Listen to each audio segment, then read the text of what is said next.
This is the Honda Nsx supercar, and it's proof that Honda is one of the most diverse car manufacturers in the world, because as well as normal boring hatchbacks, they also do robots, aquatic equipment, generators, and even aeroplanes.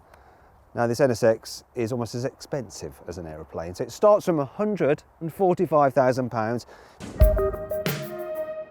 So let's check out the inside of the NSX, see if it lives up to that price tag, and not exactly.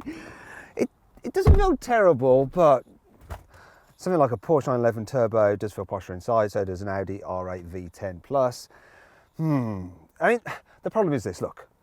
You've got leather here, which is nice, but then these horrible, cheap feeling bits of plastic and these really weird little venty things there. They're childish and awful. Paddles for the gear shifter, they're plasticky and clicky and not that great, and the buttons on the steering wheel. Yeah, it's got carbon fibre, but once again, it feels like an £80,000 car, like they've had to scrimp on the interior. Not that you paid £145,000 for it. It's a bit of a shame, really, because these seats are so comfy. I've driven quite a long distance in this car, and it's so relaxing in these seats. And then there's some other things as well, like you get a nice digital driver's display. I quite like it. I like the way the menus change when you twist this little dial here to go into the different driving modes. That's all cool. Then you move across the infotainment system itself, and what are Honda doing? You know, they're supposed to be a tech firm, really. They make robots and planes, as I've said earlier, but the infotainment system's not very good at all. Other things that aren't so good are the storage spaces. So these are my cup holders. You accelerate, and this car can accelerate, believe me, I'll show you in a bit. Your drink's going to go flying, you know, your coffee will be everywhere, and there's not much place for them. I know it's a supercar and practicality isn't the key thing, but something, once again, like a Porsche 911 or an Audi A8 is just a little bit more accommodating on the inside. You do get a glove box, of course, which is kind of chunky but doesn't have much room in it. Oh, look, there's a space under here, and you've got your USB port there, which is, as you can see, very handy and easy to get to. And for some reason, you have an HDMI input. If you need a 12-volt socket, there is one somewhere. I think it's down here. Down here? It's down there. Yeah, it's just down there. And then there's this thing here. Now, please comment in the box below to let me know what the heck this is for, because I have absolutely no idea. Now, let's check out some more of the practicality. So then, the boot. Just open it. Now, all supercar owners really want is to be able to fit their golf clubs in the boot of their car. And with a bit of jiggery-pokery manoeuvring, you can do that with your Honda Nsx.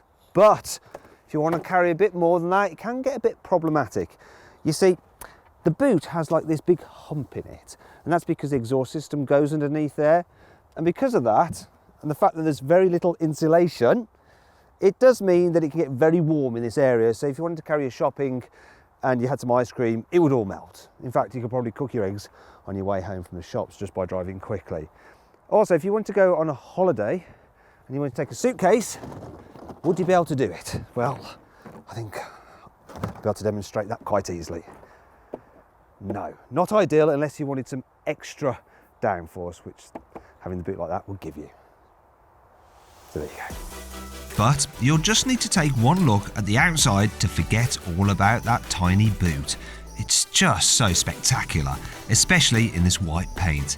It may have a humble Honda badge, but it still turns heads like no Porsche 911 can. And that's not the only thing that's great about this NSX. Here's 5 cool things. The car has a carbon fibre roof to help keep the centre of gravity as low as possible for improved handling. The NSX has 10 radiators, I think. Yeah, that's more than my house. These little vents allow air in through there. It then comes out the back of the bumper and over the face of the wheel, and that helps smooth airflow down the side of the car for reduced drag. When the car is just idling in normal mode, it just sends exhaust through these outer pipes, which are kind of quiet. When you put it into Sports Plus mode though, it blows through these bigger central pipes, which are noisier. If you put this car into quiet mode, it will turn off the engine and drive along on electric power alone, a bit like a Toyota Prius, only way more fun. However, this car isn't all perfect. Here's 5 annoying things about it. As if the infotainment system wasn't annoying enough, The position of the climate control button means that if you try and rest your hand there while you're driving to press the screen, which you quite often have to do, you end up pressing the climate control and then that comes on the screen rather than the thing you intended to press. Well, the rear glass screen has demisting elements in it. The inner screen doesn't, so you have to wait until the engines are nice and warm on a frosty morning to clear that as well, which is annoying. The little NSX stickers on the side of the car just look like they've been stuck on by a child and they're already deteriorated. They just look cheap and naff. Why even bother with them? These door mirrors stick out quite a way, so when you park up you need to fold them away, but you can't do it electrically, you have to do it manually. And look at this, when you move them, the whole section wobbles. Just so cheap on such an expensive car. You'd hope that a low-slung, hard-to-park car such as an NSX will come with parking sensors as standard, but it doesn't. They're an £1,800 option. This Honda NSX is a hybrid supercar, so you've got 2 electric motors up front, 1 at the back, mated to the 3.5 litre twin-turbo V6, and combined you have 581 horsepower. Now, being a hybrid, I should talk about what it's like in town because that's where hybrids are really good. And so you can cruise around in this car on an electric power alone at speeds, well, pretty decent speeds. I'm doing 30 and the engine's not running. I'm using the batteries and the electric motors.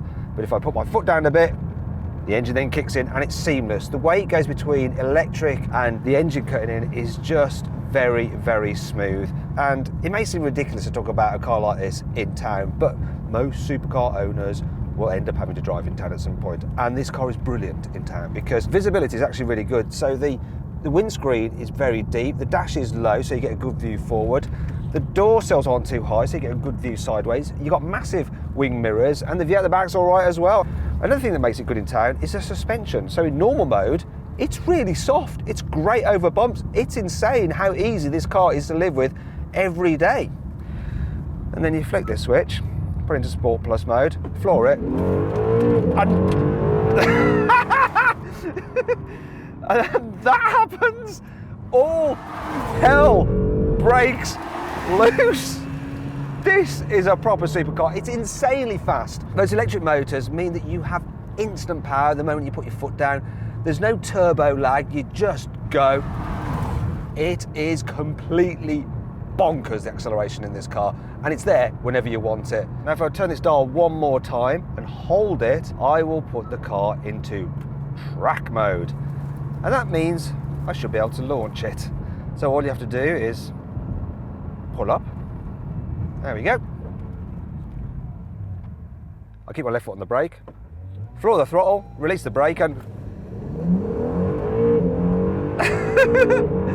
that was 60 way back there, and that's over 100. Yes.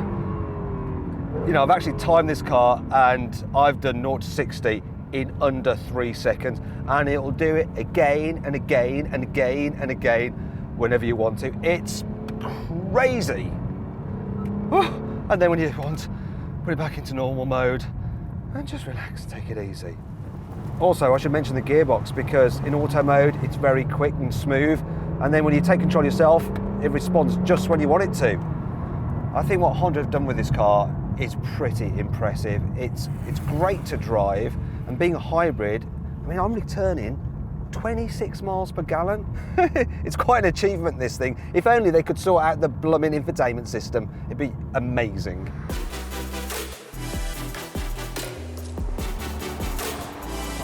So then, my verdict on the Honda Nsx. Should you avoid it? Should you consider it? Should you shortlist it? Or should you just go right ahead and buy it? Well, I reckon you should shortlist the Honda Nsx. It's a brilliant car. It's just, would you spend £145,000 on a Honda?